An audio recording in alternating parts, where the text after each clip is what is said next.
చేతిదాకా వచ్చిన పెద్ద contract miss అవ్వడం, నువ్వు జైలు పాలు కావడం, నిన్ను బయటికి తీసుకురావడానికి లక్షలు ఖర్చు అవ్వడం.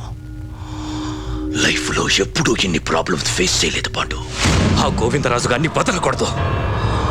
గోవిందరాజు ఒక్కడే కాదు, వాడి కొడుకు సిద్ధార్థ, మనకి రావాల్సిన కాంట్రాక్ట్ టేక్ ఓవర్ చేసిన వీరేంద్ర, వీళ్ళ ముగ్గురిని తొక్కేయడానికి ఒక మార్గం ఉంది. హలో, నేనమ్మా. చెప్పండి నాన్న. మన శ్రావణికి పెళ్లి కుదిరిందమ్మా. చాలా సంతోషం నాన్న. ఏంటి, డేట్ ఫిక్స్ అయిందా? కానీ అది ఏంటి నాన్న? వాళ్ళకి డబ్బు అవసరమే, ముందే కావాలన్నారు. మంచి సంబంధం, కాదనలేకపోయాను. నీకు తెలుసు కదా, నా పిఎఫ్ రావడానికి కొంచెం టైం పడుతుంది. ఈ లోపు నువ్వు అల్లుడి గారితో చెప్పి ఏమన్నా సర్దగలిగితే. అది ఆయనతో మాట్లాడి చెప్తాను నాన్న. మీరు కూడా మీ ప్రయత్నం చేయండి. అడిగానని ఏమనుకోవద్దమ్మా. ఉంటానమ్మా. సరే నాన్న. ఏమైంది అలా ఉన్నారు? మా చెల్లెలు పెళ్లి కుదిరింది. అవునా? పెళ్ళెప్పుడు?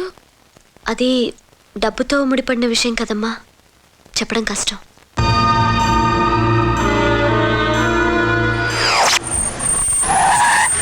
శ్వేత, శ్వేత. ఏంటి సిద్ధు? ఈ డబ్బు నీ దగ్గర ఉంచు. మా ఛానల్ తరపున హార్ట్ ఫౌండేషన్ కోసం కలెక్ట్ చేసిన డబ్బు నేను తర్వాత తీసుకెళ్తాను. అలాగే.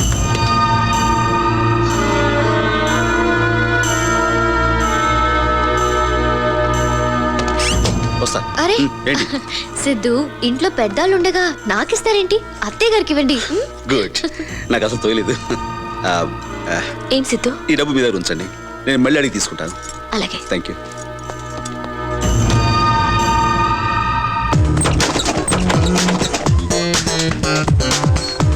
నమస్కారం అండి. నమస్కారం. ఎవరు బాబు నువ్వు?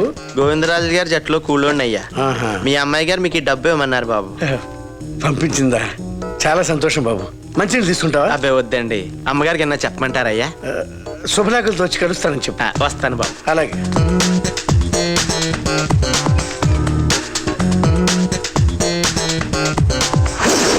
ఈ తింగర పనులు నేను సేలైపోతున్నానే. నాతో దొంగతనం చేయించి డబ్బులు తీసుకెళ్ళి వాళ్ళకి ఇప్పించావు. అయ్యో, నా మొహాన్ని కొడితే నేను ఈ పాటికి ఊరిపోతుంది కదా. నువ్వు వెళ్ళడం కాదురా, గోవిందరాజే ఊరు వదిలి వెళ్ళేలా చేస్తాను. కొత్త ఏమన్నా ఉంటే చెప్ప. ఇప్పటికే ఇలాంటి సలహా నేను వినడం కాదు, ఆ గోవిందరాజే ఇప్పుడు నా చంప పగలకొట్టడం చూస్తావు. ఏ మగాడు కూడా తన భార్యపై ఇంకొకటి చేయి చేసుకుంటే చూస్తూ నిజమే. ఆ గోవిందరాజు నిన్నెందుకు కొడతాడు? కొడతాడు, చూడు. శ్వేత, వస్తున్నానండి. Day by day life dark అయిపోతుంది. డబ్బులు రావట్లేదు. వస్తున్నా సిద్ధు. ఏంటి ఏంటంటావేంటి? ఫోన్ చేసి చెప్పాగా హార్ట్ ఫౌండేషన్ డబ్బు కోసం వస్తా అని చెప్పేసి. సారీ, అత్తయ్య గారి దగ్గర తీసుకురా త్వరగా. అత్తయ్య గారు, ఆయన మిమ్మల్ని అడిగి డబ్బులు తీసుకురమ్మన్నారు. అలాగేనమ్మా.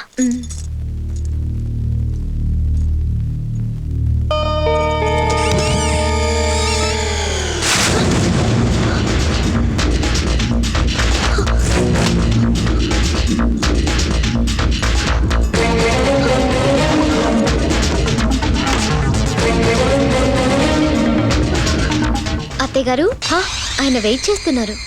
అమ్మ శ్వేత, డబ్బు కనిపించట్లేదమ్మా. డబ్బు కనిపించడం లేదా? అవును, అందులోనే పెట్టాను. ఏమైందో తెలియట్లేదు. సరిగా చూసారా? అవును, అంతా వెతికాను. అమ్మ శ్వేత, నువ్వేమనుకోనంటే. ఏమనుకోనంటే? అది చెప్పండి. అది అంటే నువ్వేమైనా చూసావా? అంటే నేను దొంగతనం చేశానా? అది కాదమ్మా, చూసావా అని అడిగాను, తీసావని కాదు. మీ ఉద్దేశం నాకు బాగా అర్థమైంది. సిద్ధు, సిద్ధు, సిద్ధు, అది కాదమ్మా. సిద్ధు, శ్వేత, నేను అన్నదేది. శ్వేత, ఏంటి అరుపులు? అరుపులు కాదు, ఆవిడన్న మాటలకి నేను ఆత్మహత్య చేసుకోవాలి. ఏమైంది? మీరిచ్చిన డబ్బు కనిపించడం లేదంట. అడిగితే నేను తీసానంటుంది. దొంగతనం చేయాల్సిన కర్మ నాకేంటండి? కోట్లాస్తిని కాదని మీరే కావాలంటారు. అయినా ఓవర్ చేస్తున్నావు. అన్ని చోట్ల సరిగ్గా వెతికారా? అన్ని చోట్ల వెతికాను బాబు. పోనీ ఎవరికైనా ఇచ్చారా? ఒకసారి గుర్తెచ్చుకోపోయారా? లేదు, ఎవరికి ఇవ్వలేదు. ఎవరికి ఇవ్వకుండా. అమ్మా శాంతి, అంతా ఇక్కడే ఉన్నారే. ఎలా ఉన్నావమ్మా? బాగున్నాను. బాగున్నావు బాబు? అమ్మా, చాలా సంతోషంగా ఉందమ్మా. కూతురు అయిన కొడుకులాగా బాధ్యతని భుజాన్ని వేసుకున్నావు. నువ్వు సమయానికి అంత డబ్బు పంపించకపోతే నీ చెల్లెలు పేరు శుభ్రాకెళ్ళ దాకా వచ్చేది కదమ్మా. ఏ డబ్బు? నువ్వు పంపించిన డబ్బేనమ్మా. ఇప్పుడే వేంకుడి గారికి ఇచ్చేసి వస్తున్నా. ఉండవే బాబు, వస్తున్నా. అమ్మా, పెళ్లి పనులు చాలా ఉన్నాయి. అల్లుడు గారు వస్తే చెప్పు. ఉంటా బాబు, ఉంటానమ్మా.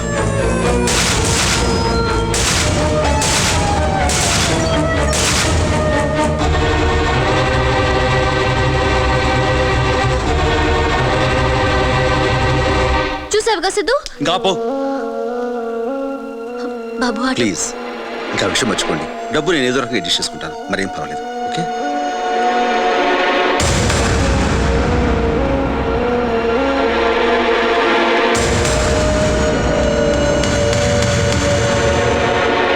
మీకు అంత అవసరం అయితే నన్ను అడగాల్సింది, పడేసేదాన్ని. దొంగతనం చేయడం దానికి నా ఇంట్లో నేను దొంగతనం హ, అలాంటి అవసరం నాకు లేదు. మీరు కాకపోతే మీ నాన్నకి డబ్బు ఎవరిచ్చారు? డబ్బులకి కాలేజీ వెళ్ళిపోయా? నా టైం బాగుండి ఆయన సమయానికి వచ్చి నిజం చెప్పండి సరిపోయింది. వయసు రాగానే సరిపోదు, బుద్ధులు కూడా బాగుండాలి. చూడమ్మా, నేను మౌనంగా ఉన్నానంటే తప్పు చేశానని ఒప్పుకున్నట్టు కాదు. దొంగతనం బయటపడినా కూడా ఇంకా బుకాయిస్తున్నారంటే మీకు నిజంగా సిగ్గులేదు.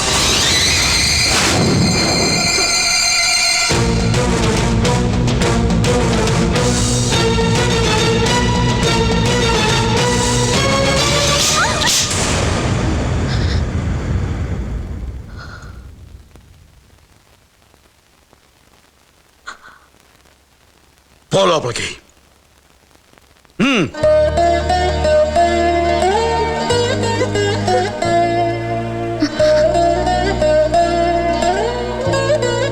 నువ్వు లోపలికి వెళ్ళమ్మా, వెళ్ళు.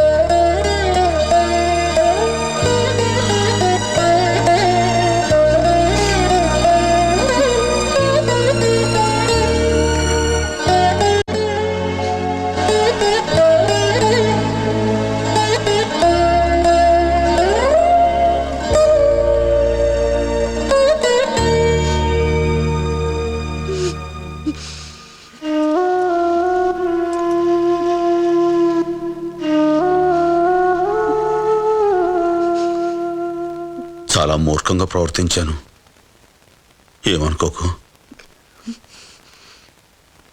నేనే తప్పు చేయలేదండి. నాకు తెలుసు, నువ్వు నా భార్యవి, ఏ తప్పు చెయ్యవు.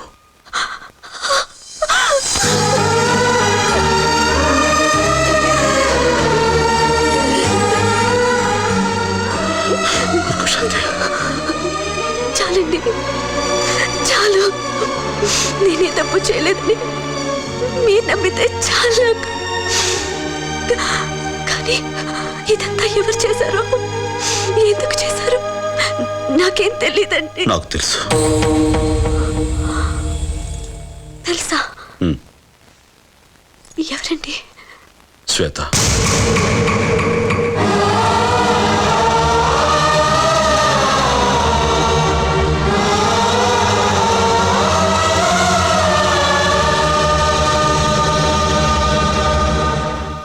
ఈ విషయం చెప్పి బాధ పెట్టకూడదని నీకెన్నాళ్ళు చెప్పలేదు. సంతోషాన్ని అందరితోనూ పంచుకుంటూ బాధని మాత్రం ఒంటరిగా భరించే గొప్పతనం నా భర్తకున్నందుకు నాకు చాలా గర్వంగా ఉందండి. అలాగే బాధగా కూడా ఉంది. ఆ అమ్మాయికి సిద్ధు కావాలి, మనకి వాళ్ళ సంతోషం కావాలి. అందుకే దగ్గరగా ఉండి దూరం అయ్యే కన్నా దూరంగా ఉండి దగ్గర అవుతాం.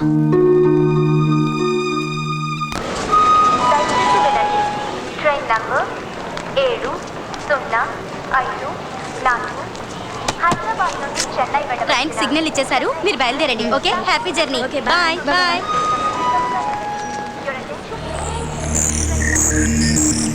వీళ్ళేంటి స్టేషన్లో? Hello, hi baby, how are you? Hi daddy, great news. అరే బేబీ, చాలా సంతోషంగా ఉన్నావు. ఏంటి విషయం? గోవిందరాజు ఓడిపోయి వైఫ్ ని తీసుకుని ఇంట్లోంచి వెళ్ళిపోయాడు. That's it, that's my daughter. సరే, ఇప్పుడు ఏం చేయబోతున్నావు? ఇక సిద్ధుని తీసుకుని మన ఇంటికి పర్మనెంట్ గా వచ్చేస్తాను. Okay, bye daddy.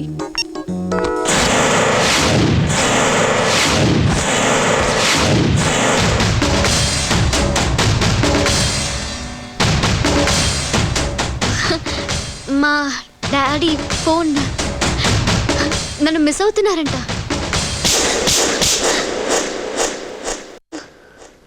భర్త పరాయి ఆడదాన్ని చూడకూడదు అనుకోవడం ప్రేమ అనిపించుకుంటుందేమో, కానీ తల్లిదండ్రులను చూడొద్దనటం పాపం. పో ఇక్కడి నుంచి. సిద్ధు, ఒకసారి ఎంగేజ్మెంట్ క్యాన్సిల్ చేసి తప్పు చేశావు. ఇప్పుడు నన్ను కొట్టి ఇంకో తప్పు చేశావు. ఎవరి కోసం ఇదంతా చేస్తున్నావో వాళ్ళని కాదనుకుని నా దగ్గరికి వచ్చే రోజు వస్తుంది. ఆ రోజు ఎప్పటికీ రాదు. వస్తదే, డెఫినెట్ గా వస్తదే. చెప్పు తెగుద్ది. అవకాశం మీకెందుకు ఇస్తాం? ఈ లోపు మేమే బయటపోతాం. పదవి వెళ్ళిపోతాం. ఇదిగో బళ్ళు పంపించండి బయటికి గంటే